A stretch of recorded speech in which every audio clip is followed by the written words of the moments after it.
ရိုပါလီပွဲကြိုသုံးသက်ရှင်များအားလုံးပဲမင်္ဂလာပါခင်ဗျကြာသပတေးနေ့ညမှာကစားမဲ့ရိုပါလီ16တင်းအဆင့်ဒုတိယကြော့ပွဲစဉ်တွေထဲကမှအသင်းကြီးတချို့ရဲ့ပွဲစဉ်တွေရဲ့သုံးသက်ချက်ကိုဒီဗီဒီယိုလေးမှာပြောပြပေးသွားမှာဖြစ်ပါတယ်ခင်ဗျာဘီဘာအိုနဲ့ရိုမာ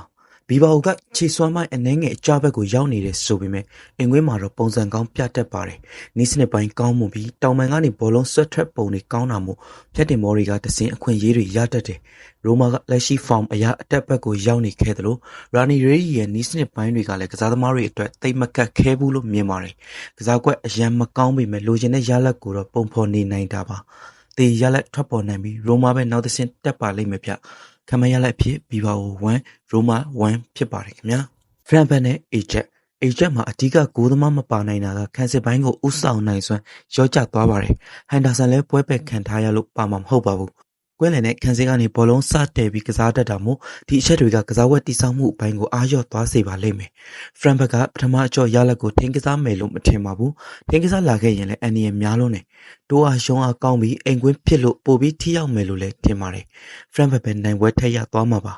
ခမရလက်ဖြစ်ဖရန်ဘတ်2အေဂျက်1ဖြစ်ပါတယ်ခင်ဗျာမန်ယူနဲ့ဆိုစီတက်ကတော်တော်လေး form out နေတဲ့အသင်းဖြစ်ပြီးတော့ရလက်ရောကစားပုံမှာအကြဘက်ကိုရောက်နေပါတယ်။တိုက်စစ်ကတူးချင်းကစားပုံမစိုးဘူးဆိုပေမဲ့ချိတ်ဆက်ကစားတဲ့အပိုင်းတွေမှာတော့အပြက်များပြီးတော့လိုအပ်ချက်တွေရှိနေတာပါ။မန်ယူကလည်းလူစီရင်တစ်မျိုးတည်းနဲ့ပွဲဆက်တွေကစားနေရတယ်။ဒါရန်ပြဿနာတွေရှိနေပေမဲ့ PR တွေအောက်ကရုံထွက်ဖို့နဲ့လာမယ့်ရာသီချန်ပီယံလိဝင်ခွင့်မျှော်လင့်ချက်အတွက်ဒီပြိုင်ပွဲကိုတော့အားကုန်ရုံးမှာပါ။မန်ယူကိုပိုသဘောကျမိပါတယ်ဗျ။ခံမရလက်ဖြစ်မန်ယူ2ဆိုစီတက်0ဖြစ်ပါတယ်ခင်ဗျာစပါနဲ့အခမာစပါအတွက်မဖြစ်မနေနိုင်ပွဲတစ်ပွဲရယူရမယ့်ပွဲပါဒါပေမဲ့အသင်းကစိတ်ရှာလို့ရမနေသေးပဲနဲ့ဆိုလန်ကီပြန်ပါလာပေမဲ့ကူလူဆက်စကီမပါနိုင်သေးတာမို့တိုက်စစ်အင်ဘက်ကရော့ကျနေအောင်ပါလူပြန်ဆုံလာတဲ့ခန်းစစ်ပိုင်းကိုတော့မျှော်လင့်ကြည့်ရှင်ပါတယ်